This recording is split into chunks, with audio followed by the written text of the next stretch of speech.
दोस्तों स्वागत है आपका भारत की बात में। दोस्तों आज देश भर की टॉप न्यूज लेकर आए हैं आपके लिए। दोस्तों वीडियो स्टार्ट करने से पहले आपसे एक रिक्वेस्ट है, अगर आप नए आए इस चैनल पर तो फिर चैनल को सब्सक्राइब करके बेल आइकन को भी प्रेस कर दीजिए और साथ में वीडियो को लाइक कीजिए, अपने दोस्तों के साथ शेयर भी कीजिए।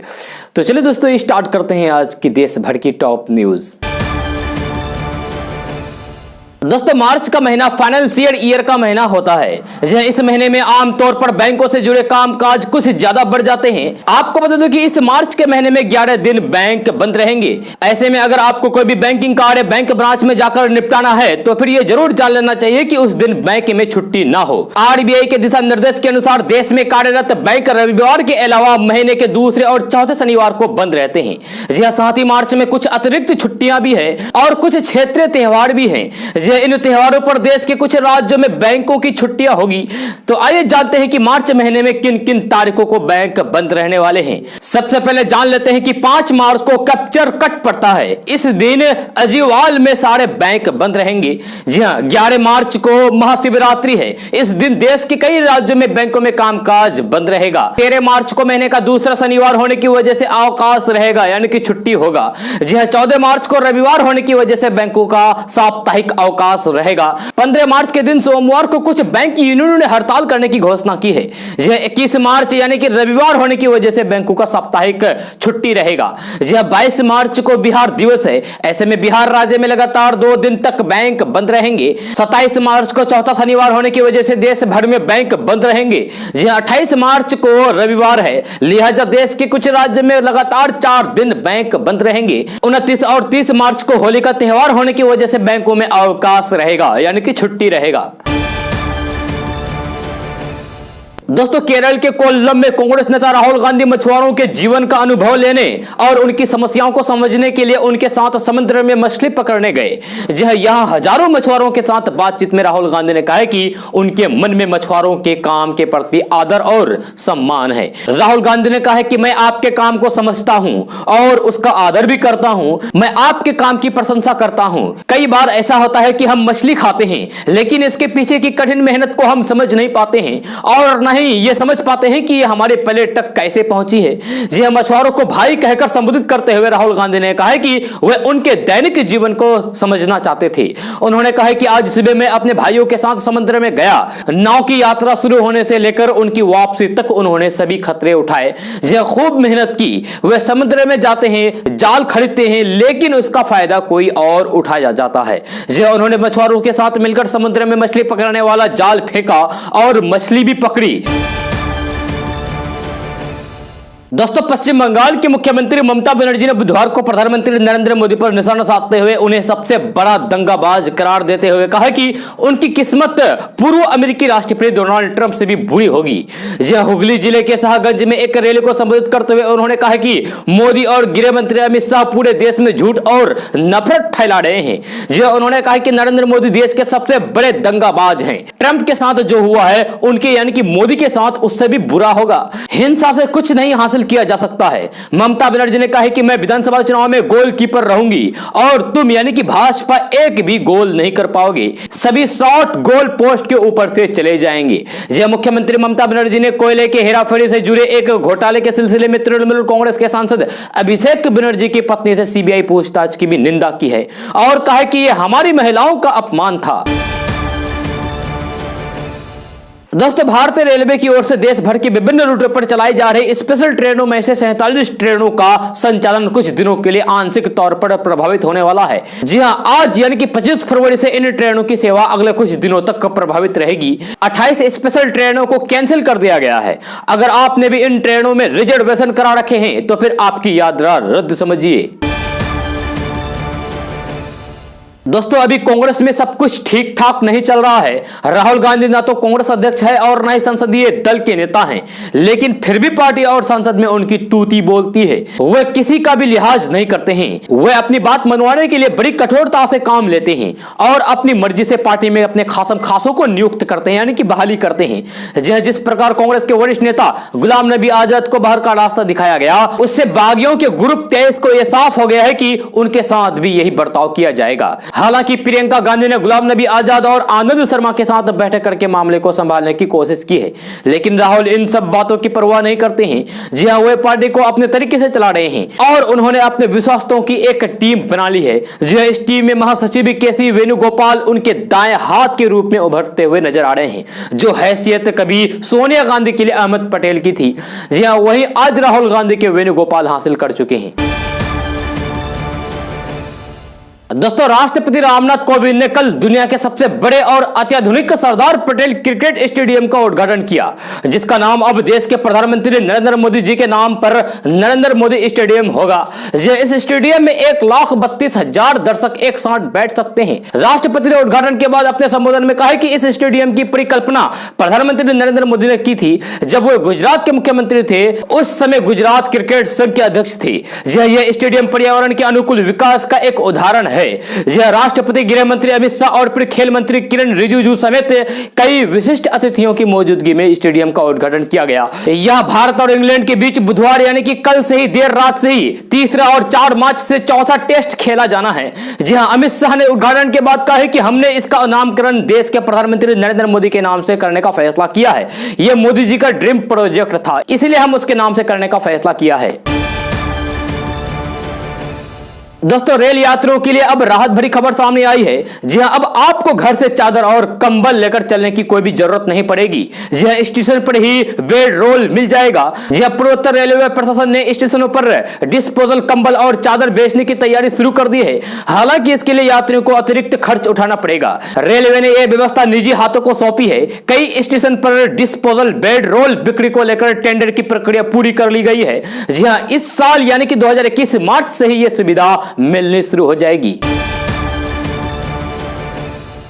दोस्तों, सरसों तेल, रिफाइन तेल, प्याज सहित खाने पीने की वस्तुओं के दाम बढ़ने से घर का बजट गड़बड़ा गया है, बिगड़ गया है। जी हां, महिलाएं परेशान हैं क्योंकि घर का चूल्हा चौका के लिए उन्हें महीने में एक बार पैसा मिलता है, परंतु जिस तेजी से महंगाई बढ़ी है, चूल्हा चौका चलाना मुश्किल हो गया है। इस बीच केडीबी संवाददाता से एक महिला ने कहा है कि महंगाई का मार ऐसा है कि एक और आमदनी का जरिया नहीं है और वहीं दूसरी ओर महंगाई की मार से परिवार चलाना मुश्किल हो गया है। सभी घरेलू सामानों के महंगाई ने घर का सारा बजट बिगाड़ दिया है। घर चलाने के लिए सब्जी, साबुन, तेल, गैस सहित अन्य सभी जरूरत चीजों के दाम बढ़ गए हैं, जिससे मैनेज करना मुश्किल हो गया है। जी हां, सरकार को आम जनों की परेशानियों पर भी ध्यान देना चाहिए। आपको बता दूं कि सब्जियों के दाम आसमान छूने लगे हैं। आए दिन गैस सिलेंडर के दामों में भी इजाफा होने लगा है, जिससे जितने पैसे में एक सप्ताह तक घर चलता था, अब 2-3 दिन तक ही घर चलाना मुश्किल हो गया है। जी हां, अगर महंगाई को रोका नहीं गया तो फिर संकट में आ जाएगा। दोस्तों, मौजूदा दौर में रोजाना बैंक के नाम से फर्जी कॉल या फिर मैसेज के जरिए धोखाधड़ी के मामले सामने आ रहे हैं। जी हां, जालसाज बैंक का नाम लेकर कॉल या फिर मैसेज करके बैंक खाते से जुड़ी गोपनीय जानकारी मांगते हैं और फर्जीवाड़े को अंजाम देते हैं। जी हां, भारतीय रिजर्व बैंक यानी कि आरबीआई ग्राहकों को सुविधा देने के लिए बीच बीच में धोखाधड़ी से बचने के लिए सुरक्षा टिप्स शेयर करते रहता है। आरबीआई ने हाल ही में मोबाइल नंबरों का उपयोग करके नए धोखाधड़ी के बारे में चेतावनी जारी की थी। नोटिस के अनुसार बैंकों या फिर वित्तीय संस्थानों के टोल फ्री नंबर के जैसा मोबाइल नंबरों से धोखाधड़ी की जा रही है। जी हां, आरबीआई ने बताया कि फ्रॉड करने वाले वित्तीय संस्थानों के टोल फ्री नंबरों के तरह मोबाइल नंबर रखते हैं और संस्था के नाम के साथ ट्रू कॉलर जैसे ऐप पर नंबर सेव कर देते हैं। भारतीय रिजर्व बैंक ने फिर से एक बार चेतावनी जारी की है। जी हां, आरबीआई ने अपने ट्विटर हैंडल के जरिए बताया कि ग्राहक अपना पिन, ओटीपी और बैंक खाते से जुड़ी किसी भी जानकारी को शेयर ना करें। केंद्रीय बैंक ने कहा है कि अगर किसी भी ग्राहक का कार्ड चोरी हो जाता है या फिर खो जाता है तो फिर तुरंत कार्ड को ब्लॉक करा दे। इसके अलावा ग्राहक किसी भी तरीके से केवाईसी डिटेल से जुड़ी जानकारी मांगने पर भी अलर्ट रहें और ऐसी कोई भी जानकारी किसी से भी शेयर ना करें। पिछले दिनों आरबीआई ने बैंक के नाम से आने वाले फ्रॉड कॉल को लेकर चेतावनी जारी की थी। आरबीआई ने कहा था कि मान ले कि बैंक से आने वाले फोन कॉल की संख्या 1600-123-1234 है, तब ये जालसाज 600-123-1234 की तरह ही इसके लिए एक नंबर लेते हैं और इसे ट्रू कॉलर या फिर अन्य सेवा देने वाले ऐप पर बैंक के टोल फ्री नंबर के रूप में रजिस्टर कर देते हैं। इससे लोगों को यह पता नहीं लग पाता है कि यह कॉल बैंक वित्तीय संस्थान की ओर से है या फिर कॉल फ्रॉड करने वाला कोई भी फोन कर रहा है।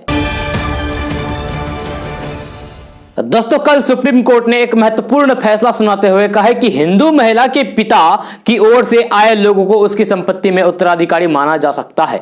जी हां, ऐसे परिजनों को परिवार से बाहर का व्यक्ति नहीं माना जा सकता है। हिंदू उत्तराधिकारी कानून की धारा 15(1)(d) के दायरे में आएंगे और संपत्ति के उत्तराधिकारी होंगे। फैसले में सुप्रीम कोर्ट ने कहा है कि महिला के पिता की ओर से आए परिजन हिंदू उत्तराधिकारी कानून 1956 की धारा 15(1)(d) के तहत उत्तराधिकारियों के दायरे में आएंगे। दोस्तों, बिहार में कोरोना का साया अभी खत्म भी नहीं हुआ है कि अब एक और बीमारी ने सरकार की चिंता बढ़ा दी है। जी हां, मुजफ्फरपुर समेत राज्य के 12 जिलों को एक्यूट इंसेफेलाइटिस सिंड्रोम यानी कि एईएस को लेकर अलर्ट मोड पर रहने के निर्देश दिए गए हैं। जी हां, मंगलवार को मुख्य सचिव दीपक कुमार ने सभी जिलों के डीएम, एसपी के साथ ही कमिश्नर और फिर डीआईजी रैंक के अधिकारियों के साथ एईएस की समीक्षा की है। इस दौरान पटना के जिलाधिकारी चंद्रशेखर भी मौजूद रहे। जी हां, सरकार इस बीमारी को लेकर भी जरा भी चूक की गुंजाइश नहीं चाहती है। जी हां, 2019 में मुजफ्फरपुर में इस बीमारी के कारण बड़े पैमाने पर बच्चों की जान चली गई थी। इसे देखते हुए बिहार सरकार के मुख्य सचिव ने मुजफ्फरपुर के साथ ही एईएस प्रभावित जिलों को निर्देश दिया है कि राज्य में एक बार फिर से एईएस का प्रकोप फैले, इसके पहले बचाव एवं राहत कार्यों की तैयारी शुरू कर दें, यह ताकि प्रभावित परिवारों को समय रहते आवश्यक मदद मुहैया कराई जा सके। जिलाधिकारियों और सिविल सर्जनों को निर्देश दिया है कि वे अभी से ही जागरूकता अभियान चलाकर लोगों को एईएस के खतरों से बचाव की जानकारी दें। दोस्तों, अगर आपको नासिक का प्याज महंगा लग रहा है तो फिर सस्ते में आपके पास दो विकल्प हैं। बंगाल से आने वाला प्याज खरीद सकते हैं जो फुटक्कर में 42 रुपए प्रति किलो मिल रहा है। हालांकि ये प्याज नासिक के प्याज जितना सुंदर और फिर स्वादिष्ट नहीं होता है। इसके बाद नंबर आता है भावनगर यानी कि गुजरात के प्याज का, जिसने हाल ही में स्थानीय बाजार में दस्तक दी है। यह प्याज 45 रुपए किलो बिक रहा है। प्याज एक बार आम लोगों की पहुंच से दूर होता जा रहा है। यह बीते दिनों नासिक में हुई बारिश और फिर निर्यात पर रोक लगने से प्याज की कीमतें बढ़ती जा रही है। जी हां, महेवा मंडी में प्याज की थोक की कीमत ही 4600 से लेकर 4800 रुपए क्विंटल हो गया है। इन पर 7 से 9 रुपए प्रति किलो मुनाफा लेकर फुटक्कर विक्रेता बेच रहे हैं, जबकि बंगाल में आने वाले प्याज 3600 से लेकर 3800 रुपए और फिर गुजरात का प्याज 4000 से लेकर 4300 रुपए क्विंटल है। सस्ता होने के बावजूद बंगाल का प्याज लोगों को कुछ खास पसंद नहीं आ रहा है। जी हां, प्याज न सिर्फ कच्चा है बल्कि देखने में भी नासिक के प्याज से कुछ अलग है। बहुत लोग सस्ता देकर उसे खरीद रहे हैं। इस प्याज को ज्यादा दिन तक नहीं रखा जा सकता है।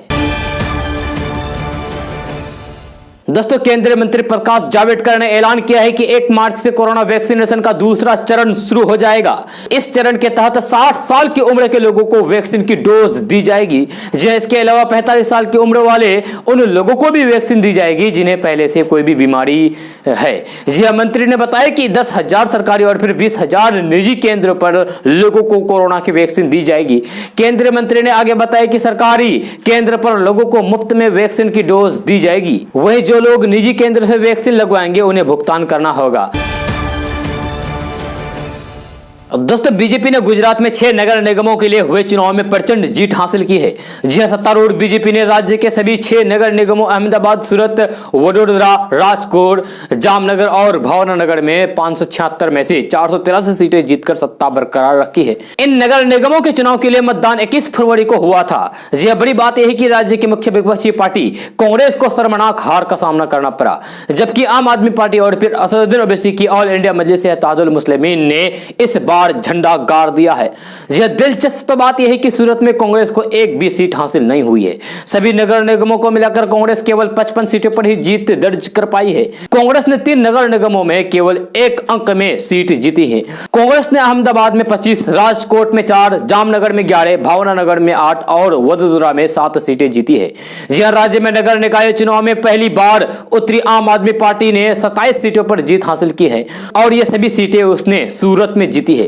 जी हां, आम आदमी पार्टी सूरत नगर निगम मुख्य विपक्ष के रूप में उभरी है। आम आदमी पार्टी ने 6 नगर निगमों में कुल 470 उम्मीदवार उतारे थे। दोस्तों, देश की राजधानी दिल्ली में कोरोना संकट के बीच सरकार ने बड़ा फैसला लिया है। जी हां, दिल्ली सरकार से जुड़े सूत्रों के मुताबिक कि दिल्ली में 5 राज्यों में पब्लिक ट्रांसपोर्ट से दिल्ली आने वाले लोगों को कोरोना नेगेटिव लेकर आना अनिवार्य होगा। कुछ राज्यों में कोरोना के बढ़ते मामलों के चलते दिल्ली सरकार ने यह फैसला लिया है। जी हां, महाराष्ट्र, केरल, छत्तीसगढ़, मध्य प्रदेश और पंजाब से दिल्ली आने वाले लोगों को कोरोना नेगेटिव दिखाने पर ही दिल्ली में एंट्री मिलेगी। यानी कि अगर आपके पास कोरोना नेगेटिव का सर्टिफिकेट होगा तभी आप दिल्ली में प्रवेश कर पाएंगे। दोस्तों, झारखंड के एक युवा साइंटिस्ट ने पेट्रोल डीजल की आसमान छूती कीमतों को राहत दिलवाने के लिए एक गोगो बाइक का आविष्कार किया है। जी हां, इसमें ना तो फ्यूल भरवाने की जरूरत है ना दूसरे किसी मेंटेन की। जी हां, आपको इसकी खासियत के बारे में बता रहे हैं। आप इसमें पैडल मारकर आप बैटरी को चार्ज करते रहिए। जी हां, और 35 किलोमीटर प्रति घंटा की रफ्तार से साइकिल बाइक को चलाते रहिए।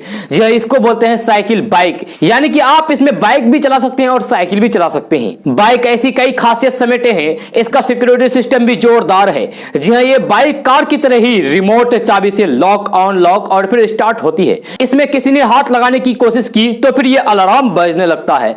जी हां, लॉक होने के बाद पैडल और फिर चक्के जाम हो जाते हैं। बाइक के आगे प्रोजेक्टर लाइट भी लगी है। जी हां, इसे बनाने वाले कामदेव पानु यूं तो पेशे से साइंटिस्ट हैं, लेकिन इन्होंने कोई भी इंजीनियरिंग की डिग्री नहीं ली है। जी हां, ये सरायकेला के रहने वाले हैं। वे परिवार में सबसे छोटे हैं, लेकिन वे कई आविष्कार कर चुके हैं, जिससे इन्हें साइंटिस्ट के तौर पर भी सर्टिफिकेट भी कलिंगा यूनिवर्सिटी से मिल चुका है। बाइक के इससे पहले कई मॉडल भी बना चुके हैं। जी हां, अब आगे ये ड्रोन कार बनाने वाले हैं। जी हां, अपने इस प्रयोग के लिए उनकी इलाके में खूब चर्चा हो रही है। जी हां, राज्य सरकार ने भी उनके इस प्रयोग को सराहा है। जी हां, मुख्यमंत्री हेमंत सोरेन ने भी इस बाइक की सवारी की और फिर उसे सराहा। जी हां, जाहिर है अगर बाइक को राज्य सरकार प्रमोट करती है तो फिर बगैर फ्यूल के चलने वाली गोगो बाइक एक बेहतर विकल्प बन सकती है। दोस्तों, कांग्रेस सरकार की विदाई के बाद अब पुडुचेरी में राष्ट्रपति शासन लगाने की कवायद शुरू हो गई है। जी हां, केंद्रीय कैबिनेट ने राष्ट्रपति रामनाथ कोविंद के पास पुडुचेरी में राष्ट्रपति शासन लगाने की फाइल भेजी है। जी हां, पुडुचेरी में अप्रैल जून में विधानसभा चुनाव होने वाले हैं। जी हां, कांग्रेस सरकार गिरने के बाद विपक्ष ने सरकार बनाने का दावा पेश नहीं किया है। जी हां, आपको बता दूं कि पिछले दिनों पुडुचेरी विधानसभा में कांग्रेस अपना बहुमत साबित नहीं कर पाई थी, जिसके बाद मुख्यमंत्री वी नारायणसामी ने अपना इस्तीफा उप राज्यपाल को सौंप दिया था। जी हां, कांग्रेस की विदाई के बाद विपक्ष ने सरकार बनाने का दावा पेश नहीं किया है। इस वजह से उपराज्यपाल ने राष्ट्रपति शासन लगाने की सिफारिश की थी। जी हां, बताया जा रहा है कि बीजेपी और उसके सहयोगी दलों ने राज्य में सरकार बनाने से मना कर दिया है। कांग्रेस के 5 और डीएमके के एक विधायक ने इस्तीफा सौंपा था, जिसके बाद नारायणसामी सरकार अल्पमत में आ गई थी। दोस्तों, आज का न्यूज़ बस यहाँ तक। कैसा लगा जरूर अपना सुझाव दीजिएगा नीचे कमेंट बॉक्स में कमेंट करके। अगर आप नए आए इस चैनल पर तो फिर चैनल को सब्सक्राइब के बेल आइकन को भी प्रेस कर दीजिए और साथ में वीडियो को लाइक कीजिए, अपने दोस्तों के साथ शेयर भी कीजिए। तो चलिए दोस्तों, फिर मिलते हैं अगले वीडियो में। जय हिंद।